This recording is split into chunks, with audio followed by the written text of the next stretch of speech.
All right, now based on the data inside the book over here on page number 9, we can see our probabilities. So we're going to do something simple today, and we're going to do a 3 out of 36 probability.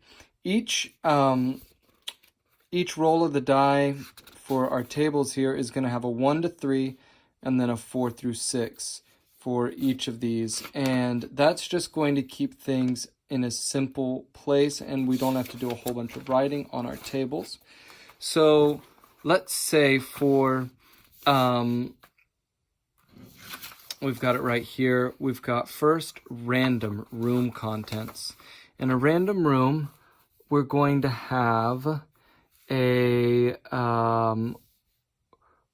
slide trap, so that's R 1 through 3.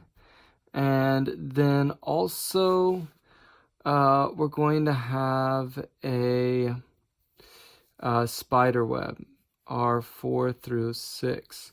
Okay, so every time I roll, I'm only going to get one of those two outcomes when I get random.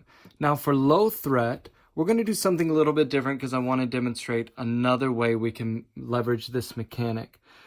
For low threat, we're going to we're actually going to skip L1, 2, and 3 and just have L4 through 6. And what that's going to show is that when we have low threats, there's a chance that nothing happens, right?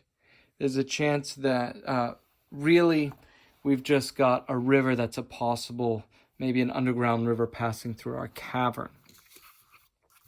Now for high threats, we're going to change it up, and we're going to do something a little bit different. We're going to go to our bestiary, and for our high threats, we're going to pick a weak monster and a strong monster. Okay, now, because we're in the cavern, we've got M-type enemies, so we can only pick M-types. So we're going to have H 1 through 3, and then a strong monster. How about a goblin? H 4 through 6. Okay. Now we've got our obstacles. Now we already picked on random. We picked a random spider web as one of them. But let's also add an obstacle here of a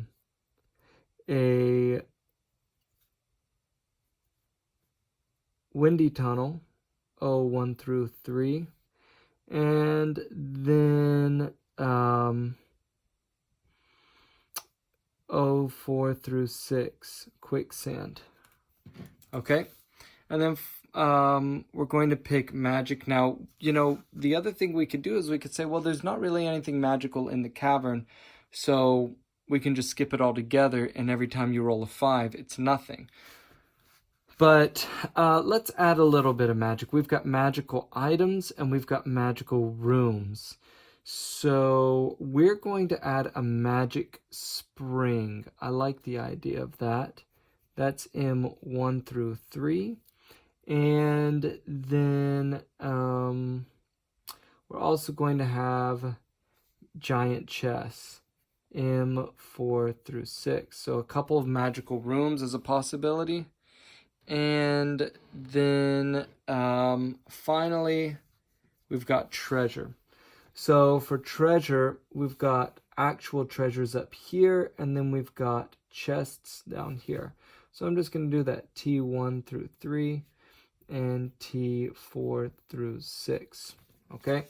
So now, based on these adventure values that I've assigned, I've got about a 8 to 9% chance for any of these to be rolled. And so I can come over here to my player sheet, and I'm going to roll for exits and doors. I got one unlocked door.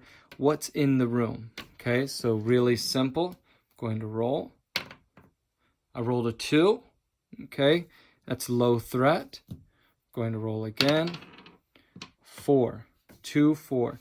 So that's going to be L4. So I come over here and I look for L4.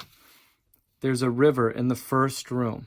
Okay, now if I really want, I could draw maybe like a river crossing through the room. Okay, and I put room, this is number 2, L4. Okay, now, and maybe I can put it right here if I need to, number 2, L4. And that's going to help me keep track of my rooms, but also when I come back through the rules for things getting reset, if I return back to town, I'll know whether this room is reset because I can look up L4. Okay, so I've got a river, and it says fail effect -1 dexterity in the next room or area. And I also take 2 damage. Now, based on my actions over here, this is an obstacle. So passing an obstacle requires a dexterity check. So I have to roll a 1, 2, or a 3 in order to pass the river safely. Or I could try using a disadvantaged roll, but I'm not going to get anything higher than my dexterity right now. So a 1, 2, or a 3. I rolled a 2. That's under the 3 value. So that means I passed the river safely. I didn't take any damage, so I don't take that. And the door is unlocked, so I can go ahead and roll up the next room. So I'm going to go to my room shape. Here it is up here. I rolled a 1. I've got a corridor. And I rolled another one. Open hallway and clear. So, like that. And this is going to be number 3. No doors, it's just a hallway. Okay, so now I'm going to roll what's in the corridor. I rolled a 1 and I rolled a 5. So that's R5, which is going to be a spider web. Okay. So, for the spider web, must fight a giant spider, take 1 damage. Okay, so is there a giant spider over here? Giant spider, it's a beast, okay? If I fail, I take 1 damage. And I'm also going to take this 3 damage. If I beat it, I get 4 gold. So I have to fight an enemy, I have to roll a 1, 2, or a 3 to successfully kill it. If I don't, I take 3 damage. Rolled a 6, so down to 17. Gonna go again. Rolled a 2. That means I killed the spider. I get 4 gold. Okay. So now I'm at 15 gold. And I've crossed through this room. And I can go ahead and roll up my next room, and so on and so forth. And I'm going all the way up to 30 rooms in this area, right? So let's go ahead and roll up another one really quickly. I rolled a 1. That's a random, or no, that's another corridor. And I rolled a 1. So, we've got another long corridor. I'm just going to make it a little bit shorter for the sake of space. I rolled a 1. It's random. And another 1. Okay, so this is number 4, R1. Okay, let's come over here to our adventure tables, and it's a slide trap. Enter the next room and roll failure/attacked. Okay, so imagine you're sliding, or actually, if I fail the trap, that's my fail effect. So for a trap, I gotta make a dexterity roll, 1, 2, or 3. Rolled a 4, so I failed the trap. That means I slide into the next room. So what is the next room? It's a room, 1 with 1 exit unlocked. So we're going to go like that. Number 5. We'll put an exit here. U for unlocked. What kind of room? 6 and 5. So 6 is going to be a treasure room, T5. And there we go. We're going to go all the way through this dungeon until we get to the final area where if we have not found an NPC, because we don't have any NPCs here, I actually made a mistake. I should have put an NPC here and put a percentage chance of finding that NPC. So that was a mistake on my part.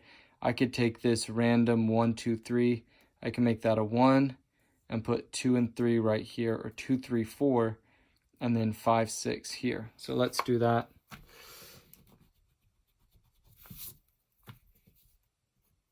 Random 5 through 6. This is 2 through 4, and that's R1. Okay, so now I need to roll that random table until I find a lost NPC. And I might be wandering through all of these rooms until I finally find them. But once I've found them, I need to escort them back through the dungeon, back through the cavern. Maybe I can find some shortcuts. We could talk about that in another video. And I will earn my XP that I need to make my progress, level up my character, help out the guild, and be a good guard in A Guard's Tale. I hope you guys like this. It's a great game. It's free. It's on itch.io. Download it, check it out, and let me know what you think.